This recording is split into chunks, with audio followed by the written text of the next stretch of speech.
টাকার জোগাড় হয়েছে? আপনার সাহায্য লাগবে না। বুঝলাম, কিন্তু জোগাড় হয়েছে টাকা? কিছু হয়েছে। কিছু টাকা দিয়ে কি ক্যান্সারের চিকিৎসা হবে? টাকা তো অনেক লাগবে। আমি দেবো টাকা, চলো। কই যাবো আপনার লোকে? তোমার মেয়ের চিকিৎসা হবে, হসপিটালে ভর্তি করাবো, চলো। আরে ওঠো।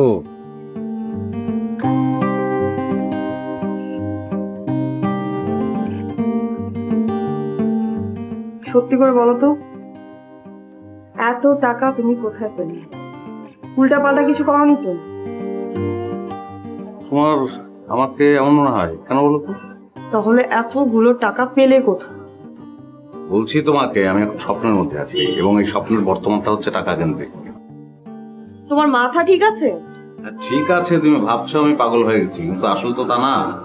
আমি তো আসলেই স্বপ্ন দেখছি। নাহলে এতগুলো টাকা আমি কোথায় পাবো? আমি তো চুরিও করি নাই, ডাকাতিও করি নাই। আর বাস্তবে তো তুমি এখানে না, তোমার তো মামার বাসায় থাকার কথা। তুমি আমার স্বপ্নের মধ্যে এসে আমার স্বপ্নটাকে ভাঙার চেষ্টা করছো, এই তো।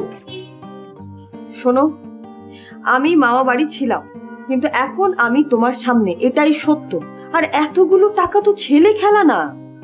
তুমি স্বপ্নের মধ্যে নেই, এই পুরোটাই বাস্তব। একটু বোঝার চেষ্টা করো প্লিজ। এটা তো স্বপ্ন, স্বপ্নের মধ্যে এত সিরিয়াস হওয়ার তো কিছু নাই।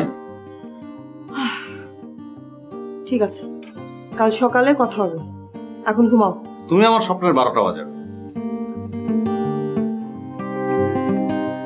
ছেলেটাকে দুধের বদলে খানিকটা হাঁটা খুলে খাওয়া দেয়, নিজে দিনের পর দিন।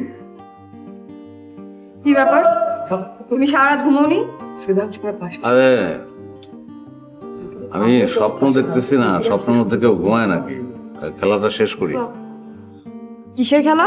কারণ সে বসের নামে কমপ্লেন করেছি না, সেটা রেজাল্টটা কি সেটা দেখি। আচ্ছা ঠিক আছে, তুমি ফ্রেশ হয়ে নাও, আমি তোমাকে নাস্তা দিচ্ছি। আজকে তো অফ ডে, এত তাড়াহুড়ো কি আছে? আচ্ছা, আমাদেরকে ডাক্তারের কাছে যেতে হবে। কেন, কি হয়েছে তোমার? আমার না, হয়েছে তোমার। আমার না, আমার তো কিছু হয়নি। তুমি স্বপ্নের মধ্যে আছো তাই না? হ্যাঁ। তাহলে ধরে নাও যে স্বপ্নের মধ্যে আমরা ডাক্তারের কাছে যাচ্ছি, ঠিক আছে? টিভি অফ করো আর যা বলছি তা শুনো। কি হলো, তাড়াতাড়ি ফ্রেশ হও। হাই শোনে না, রেডি হও, তাড়াতাড়ি রেডি হও। আচ্ছা যাও তুমি, আমি রেডি হচ্ছি। হ্যাঁ 2 মিনিট।